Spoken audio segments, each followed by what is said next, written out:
இது ஃபர்ஸ்ட் மலேசியாவின் செய்திகள் உங்களுக்காக.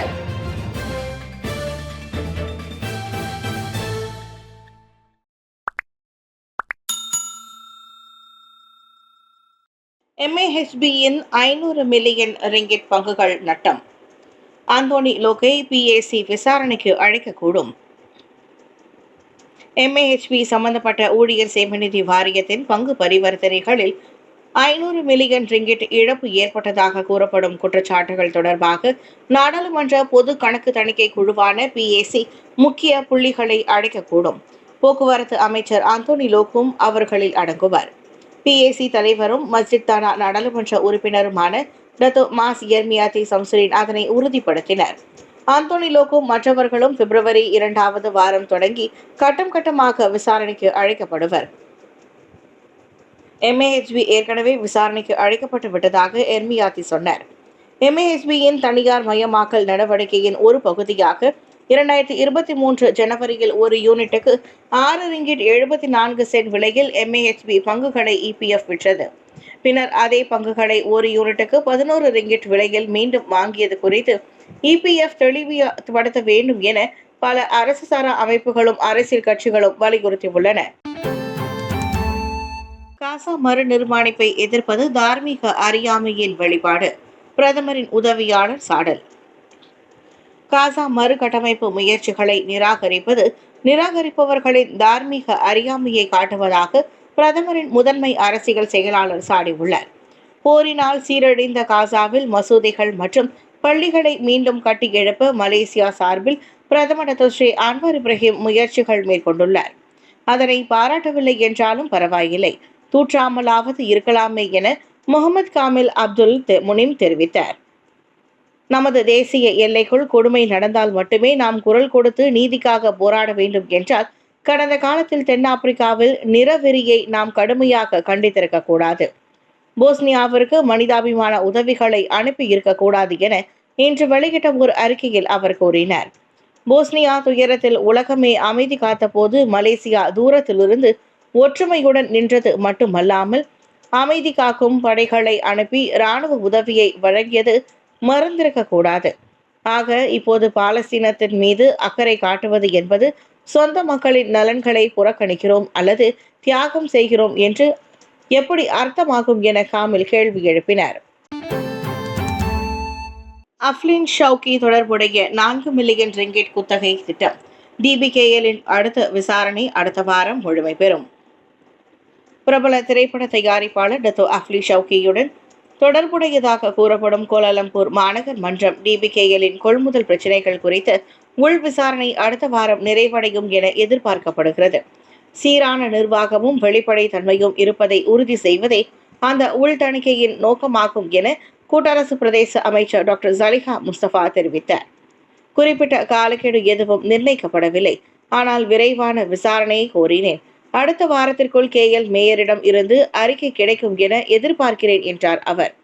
முறைகேடுகள் நிகழ்ந்திருப்பதை அஃப்லின் மறுத்தால் அது அவரது உரிமை. எந்த தவறும் இல்லை என்றால் எந்த பிரச்சனையும் இல்லை என டாக்டர் ஜலிஹா கூறினார்.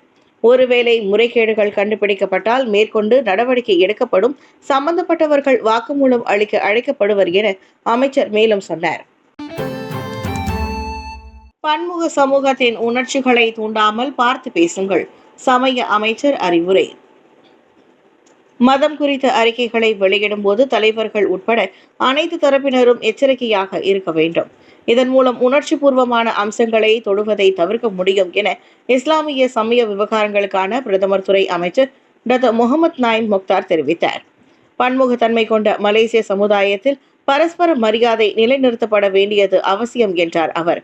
தவறான புரிதல்களுக்கு வழிவகுக்கும் என்பதால் நாம் பேசும் பேச்சுகள், வெளியிடும் அறிக்கைகள் என எல்லாவற்றிலும் மிகுந்த கவனத்தோடு இருக்க வேண்டும் என அவர் அறிவுறுத்தினார். இஸ்லாம் மற்றும் முஸ்லிம் சமூகம் தொடர்பான விஷயங்களில் கருத்து தெரிவிக்கும் போது மிகவும் எச்சரிக்கையாக இருக்குமாறு அமைச்சர்களுக்கு, குறிப்பாக முஸ்லிம் அல்லாதவர்களுக்கு அம்னோவின் உலாமாக்கள் மன்றம் விடுத்த நினைவூட்டல் குறித்து அவர் கருத்துரைத்தார். பேரங்காடிகளில் கைபேசிகளை திருடும் வெளிநாட்டு கும்பல் சிக்கியது. 12 ஐபோன்கள் பறிமுதல். கிளாங் பள்ளத்தாக்கில் 6 மாவட்டங்களில் நிகழ்ந்த 8 கைபேசி திருட்டு சம்பவங்களின் தொடர்பில் 4 வெளிநாட்டவர்கள் கைதாகியுள்ளனர். அவர்கள் முறையே 31 வயது முதல் 61 வயதிலான 2 ஆடவர்கள் 2 பெண்கள் ஆவர். ஸ்லாங்கூர் போலீஸ் தலைவர் டத்தோ ஹுசைன் உமர் கான் அதனை தெரிவித்தார். செட்டாங், பெட்டலிங் ஜெயா, சுபாங் ஜெயா, டாங்வாங்கி, செராஸ், செந்தூல் ஆகிய 6 மாவட்டங்களில் திருடு போன 12 ஐபோன்கள் உட்பட 13 கைபேசிகள் அவரிடம் இருந்து பறிமுதல் செய்யப்பட்டன. இந்த கேங் நியூகன் கும்பலுக்கு 41 வயது வியட்நாமிய மாதுவே தலைவியாக இருப்பது விசாரணையில் கண்டறியப்பட்டது. டிசம்பரில் மலேசியாவுக்கு வந்தவர்கள் 1 வாரம் தங்கி தாயகம் திரும்பிவிட்டனர். பிறகு ஜனவரி 17ஆம் தேதி மலேசியா திரும்பி ஒரே வாரத்தில் இங்குள்ள பேரங்காடிகளில் 8 முறை கைவரிசையை காட்டியுள்ளனர். இந்தோனேஷிய பிரஜை சுட்டுக் கொல்லப்பட்டதற்கு ஜகார்த்தாவில் உள்ள மலேசிய தூதரகத்தில் முட்டை வீச்சு. இந்தோனேஷிய தலைநகர் ஜகார்த்தாவில் உள்ள மலேசிய தூதரகத்தின் மீது ஆர்ப்பாட்டக்காரர்கள் முட்டைகளை வீசியுள்ளனர். பல்வேறு மனித உரிமை அமைப்புகள் மற்றும் தொழிற்சங்கங்களை சேர்ந்து கிட்டத்தட்ட 100 பேர் வியாழக்கிழமை அப்போராட்டத்தில் இறங்கினர். ஸ்லாங்கூர் பந்திங் அருகே உள்ள தஞ்சோங் ரூ கரையோர பகுதியில் இந்தோனேஷிய பிரஜைகளை உட்படுத்திய துப்பாக்கிச்சூட்டு சம்பவத்திற்கு கண்டனம் தெரிவிக்கும் விதமாக அப்போராட்டம் நடத்தப்பட்டது. அத்துப்பாக்கிச் சூட்டில் ஒருவர் உயிரிழந்த வேளை 4 பேர் காயமடைந்தனர். இந்தோனேஷிய தொழிலாளரை சுட்டுக் கொன்ற மலேசிய போலீசாரை கைது செய்து சிறையில் அடையுங்கள் என்ற கோரிக்கையை தாங்கிய பதாகைகளையும் போராட்டக்காரர்கள் ஏந்தி சென்றனர். இவ்வேளையில் அச்சம்பவம் தொடர்பில் மலேசிய அரசாங்கம் விரிவான வெளிப்படையான விசாரணையை நடத்தும் என பிரதமர் ஸ்ரீ அன்வார் இப்ராஹிம் உத்தரவாதம் அளித்துள்ளார். அதே சமயம் ஜகார்த்தாவில் நடைபெற்ற போராட்டத்திற்கு பதிலடி என்ற பெயரில் விரும்பத்தகாத காரியங்களில் இறங்க வேண்டாம் என அவர் மலேசியர்களை கேட்டுக்கொண்டார். போலீஸ் விசாரணைக்கு வழிவிட்டு ஸ்கை சிட்டி டவர் கண்ணாடி நீர் சறுக்கு விளையாட்டை தற்காலிகமாக நிறுத்தியுள்ளது ஐசிடி. ஷாலாம் ஐசிடி கேளிக்கை பூங்காவில் ஸ்கை சிட்டி டவர் கண்ணாடி நீர் சறுக்கு விளையாட்டு தற்காலிகமாக நிறுத்தப்பட்டுள்ளது.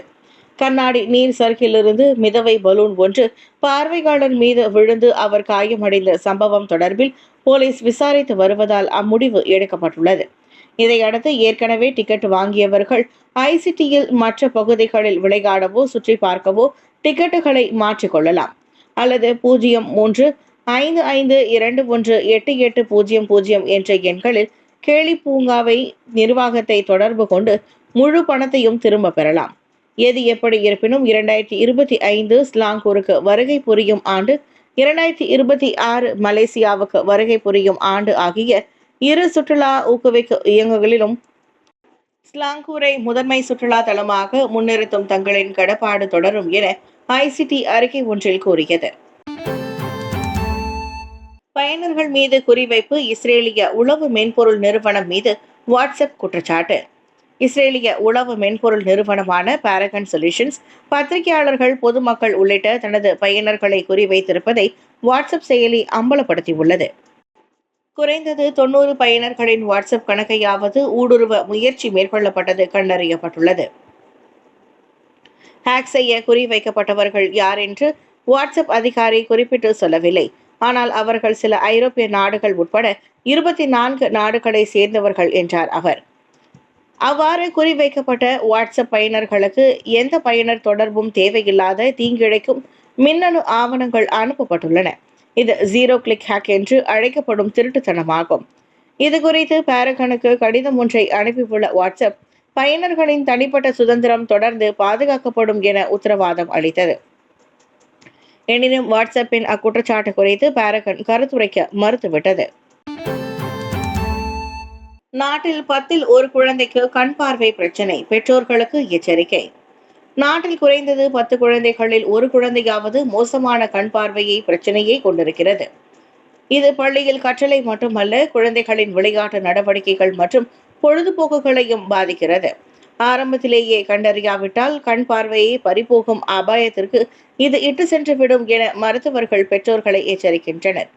மாணவர்களிடையே கிட்ட பார்வை பிரச்சனைகள் பரம்பரை மற்றும் மரபியல் காரணமாக ஏற்படலாம் என்றாலும் பெரும்பாலும் வாழ்க்கை முறையே அதற்கு காரணங்களாக விளங்குகின்றன.